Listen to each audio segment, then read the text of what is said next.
Mr. Cameron, what time does court start? 8:30. What time did you get here? I Excuse me, just got Judge. here. He called. He's on the docket next Friday. Oh, And he explained that he was leaving the country, and I told him to come. got it. Okay, thanks, Ramona. You're So, welcome, Judge. Mr. Cameron, you're charged with driving while intoxicated. You're facing up to 6 months in jail and or a $2,000 fine. We are going to do probable cause. You have the right to remain silent. Anything you say can or will be used against you. You have the right to have an attorney present. If you cannot afford one, one will be appointed to you, sir. Officers initiated a traffic stop after observing the defendant failing to maintain a single lane and swerving between lanes without signaling. Upon the traffic stop, officers observed slurred speech and glassy bloodshot eyes. The defendant on his own immediately stated, "You're going to make me walk the line, aren't you?" The defendant admitted to drinking a glass of wine and taking a Valium. SFSTs were conducted, 6 out of 6 HGN, 5 out of 8 walk and turn, 3 out of 4 one-leg stand. DIC was read and defendant consented to blood draw. Look to see if he has any prior DWIs, please. Valid Texas driver license. Mr. Cameron, I'm going to find that there's probable cause to go forward with the case. I'm ordering you as a condition of your bond not to consume alcohol, illegal drugs, or unprescribed controlled medication. I'm going to randomly test you. If I find that you're consuming alcohol or illegal drugs, I'm going to revoke your bond. All right, guys, buckle up because what you're about to hear is not your average day in court. It all starts with Mr. Cameron standing before a judge accused of driving while intoxicated. The charge?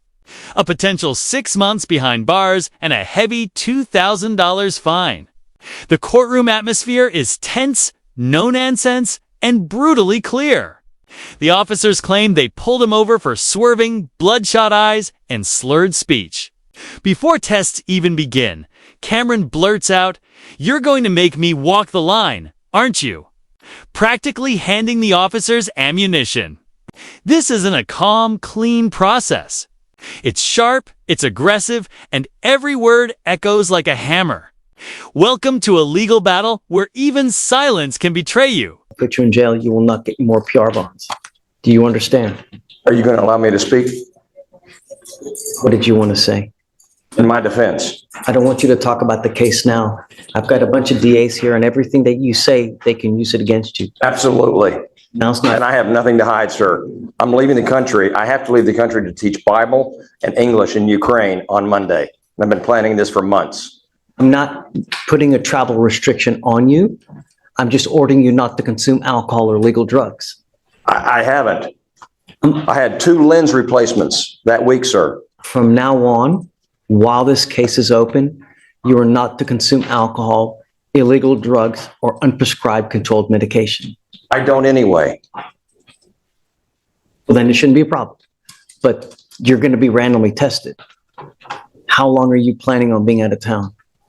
7 months until May. This is going to be an issue. When are you leaving? Monday. You need to hire a lawyer. You need to talk to a lawyer about this so we can work something out. But you now have an open criminal case. You can't take off for just 7 months. It's not going. It can't happen. It's going to be an issue. Half of the things that officer said was a lie. That's why we have trials. Okay. You know, that's why I get it. There's always 2 sides to a story. I understand. The evidence will point to whose side is correct. I don't know. I wasn't there. May I ask you a question, sir? Sure. When does the blood work come in? It takes a couple months. You have to understand that we live in a city of around 3 million people. The judge wastes no time hammering down rights, stay silent. Get a lawyer or risk your words destroying you. The officers describe failed sobriety tests, shaky steps, glassy eyes. And here's the kicker. Cameron himself admitted to mixing alcohol with Valium. That's not a slip-up. That's a ticking bomb. When the blood test is mentioned, the courtroom feels heavier. Everyone knows those results will either sink him or give him a fighting chance. But the system doesn't rush. Blood tests crawl through overloaded labs, stacked with hundreds of other DWI cases. Justice here isn't lightning. It's slow, grinding, and merciless. On average, I probably have around a couple hundred DWIs that I'm working every week. In those, nearly every one of those is a blood test. So they are just overwhelmed with the amount of blood tests that they're working at any given time. So basically you get in line and then it just, when it's your turn, that's when they do I it. had 4 ounces of wine. Let's not talk, please. Everything you say, they're going to sit there and they're going to type it Absolutely, against I'm you. ready. Don't. Now's not the time. You need a lawyer to represent you. What I will be my own lawyer, sir. Would you perform open heart surgery on yourself? And let me tell you this. I have nothing to hide. Let me tell you this. If you're going to represent yourself, I'm going to require your presence here every month to go through discovery. Whereas if you have a lawyer, I waive appearances, right? Just, you can't represent yourself and be gone for 7 months. It don't work like that. So if you hire a lawyer, I will waive your appearance. I can do this by remote. You can't. Your lawyer can. If you represent yourself, I require your appearance here. All right, sir. You're talking about a public defender? If one is appointed for me? You have to qualify. I don't give out public defenders like it's candy on Halloween. You have to qualify. If you have an income and you meet the federal poverty guideline, then we will appoint you a lawyer. But if you don't qualify, then you have to go hire a lawyer. But once you do hire a lawyer, I waive appearances so you don't have to waste your time coming to court. And then at that point, your case will be put off around 4 months, give or take. Cameron, desperate to speak, tries to defend himself. But the judge cuts him off like a blade. Not now. Everything you say can and will be used against you. Cameron insists he has nothing to hide, even saying he's leaving the country to teach abroad. But here's the brutal reality. The law doesn't care about your plans, your dreams, or your schedule. The judge lays down conditions. No alcohol, no drugs, random testing, or the bond gets revoked. That's not advice. That's an ultimatum. In this room, your personal story is just background noise. The cold process of law dominates everything. And then when the evidence comes in, that's when we start working the case. But you have to understand that we randomly call people to take a drug and alcohol test. And if you don't show up, we issue warrants.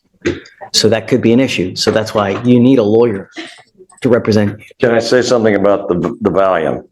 No. What you say now will do nothing as to whether there's probable cause, whether it's going to get dismissed, whether this or that. It has nothing to do with it. And you're only hurting yourself.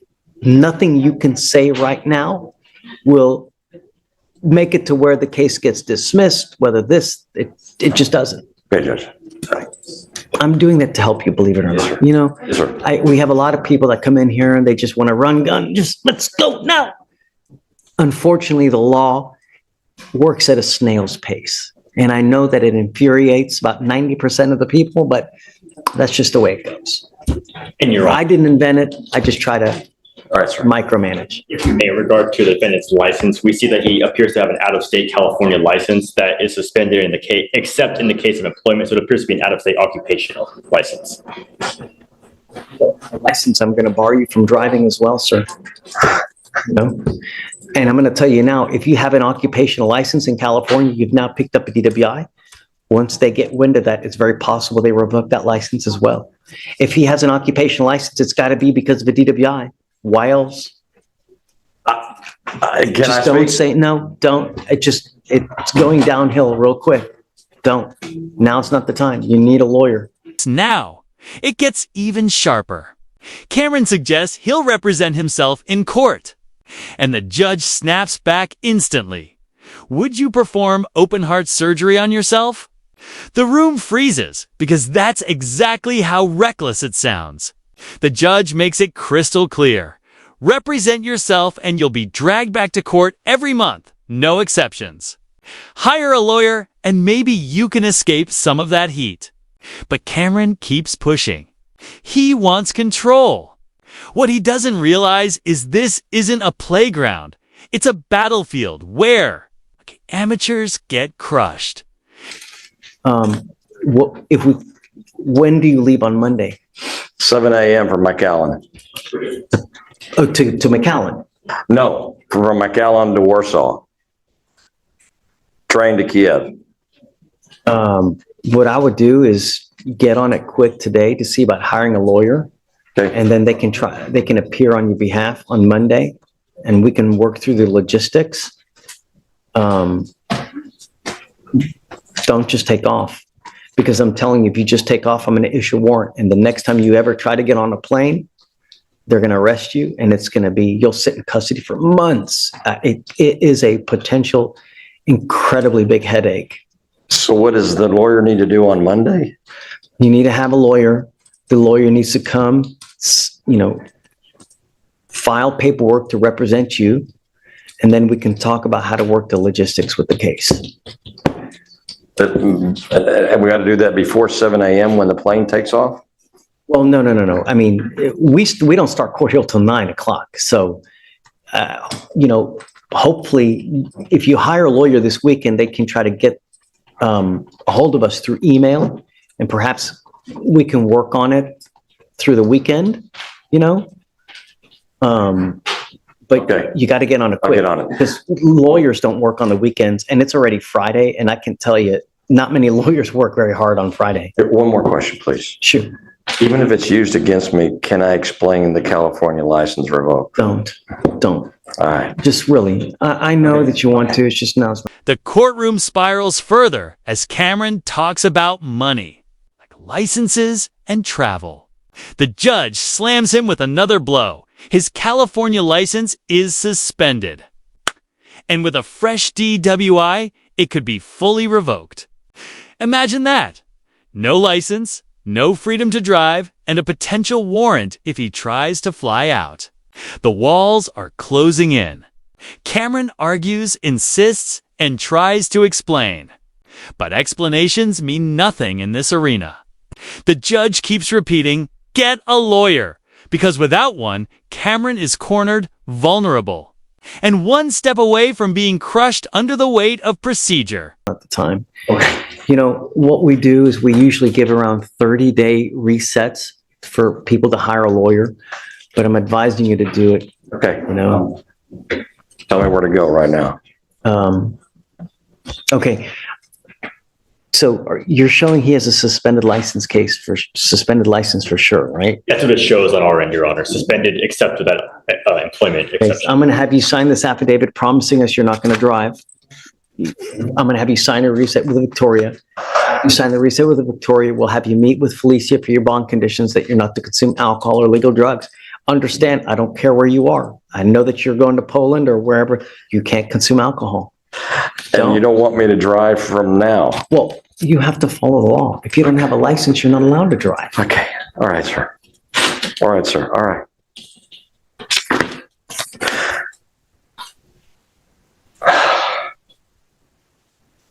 Judge, were you saying to put it on Monday? Well, he's gone Monday.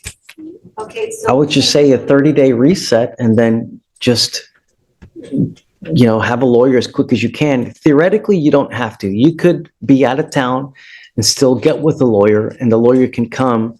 We just need to No, know before the next setting. Yes, sir. Because if you're not here or it's someone here on your behalf by the next setting and you don't appear, Yes, people don't appear, we revoke bonds. yes, sir. What do you do for a living? I'm a teacher. How much money do you make a month? At this point, you can feel Cameron's frustration boiling. He wants to explain the details, justify the Valium, defend his actions.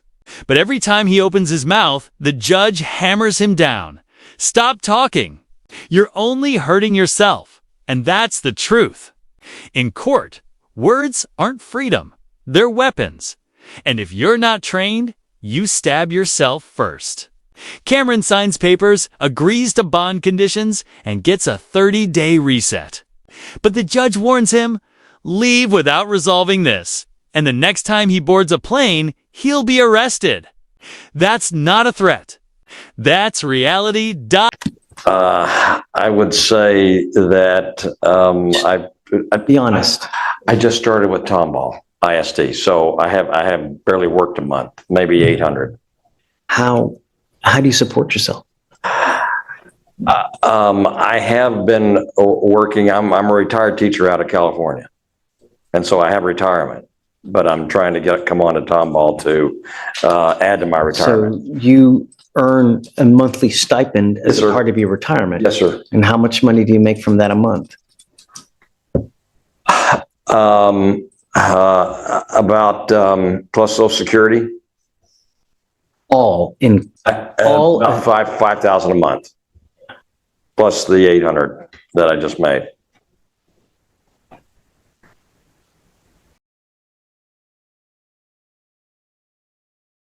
see a prior DWI. I didn't see anything when I ran this criminal history, Judge. I can try again if you'd like, but nothing is showing up.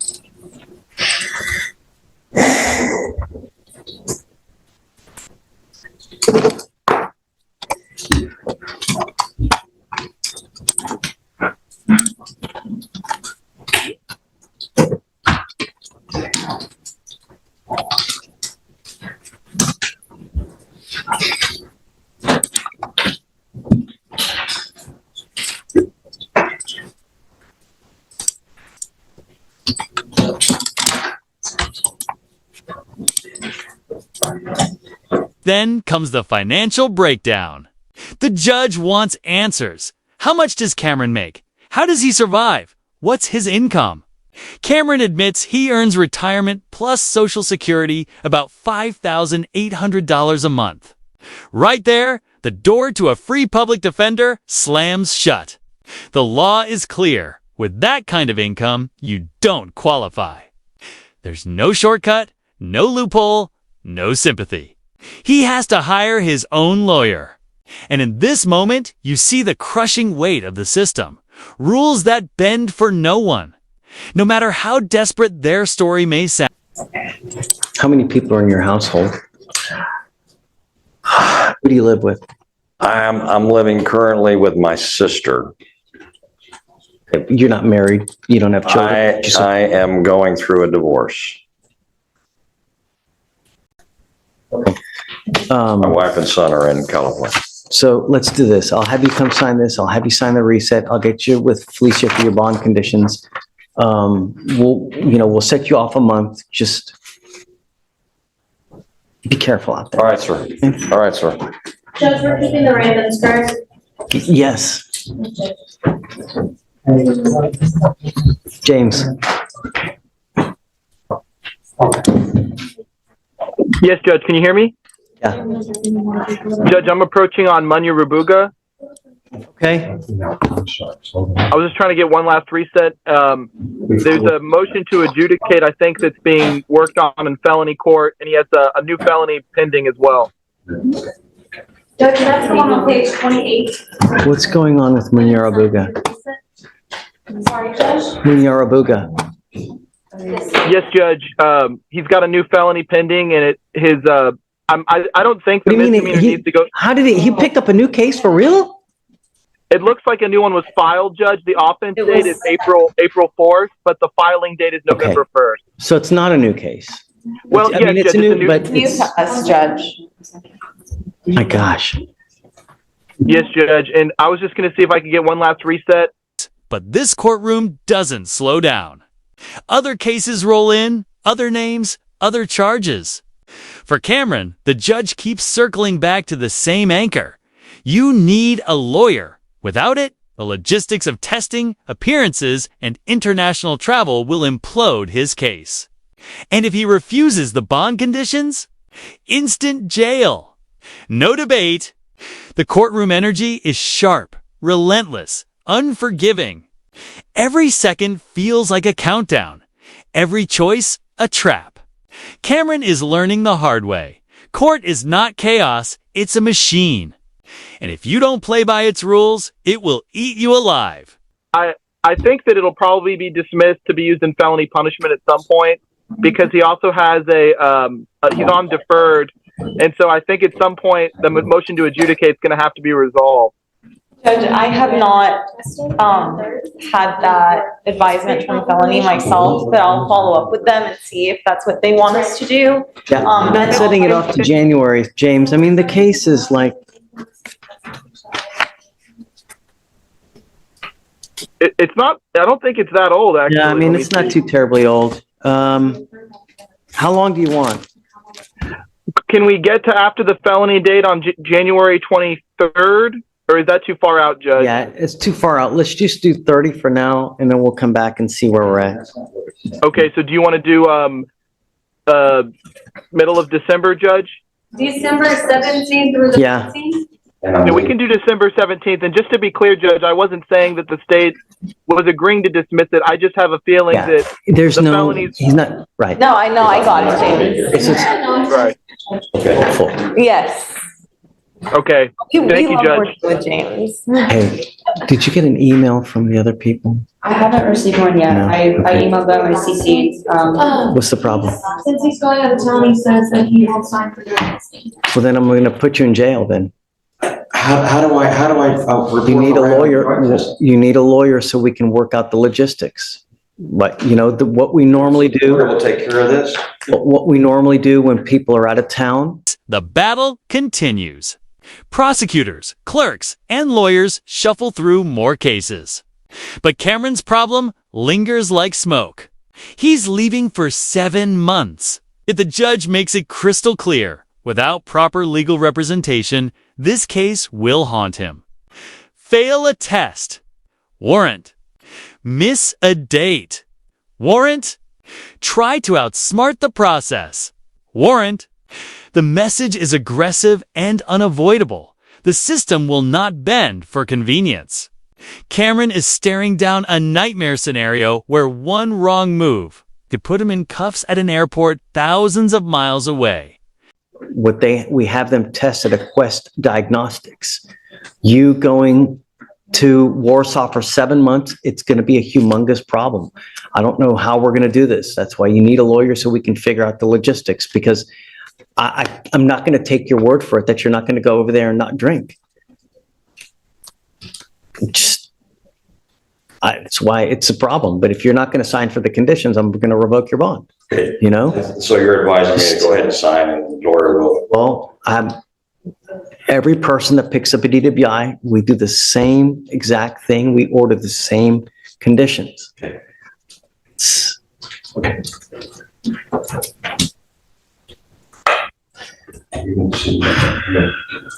Serenity now.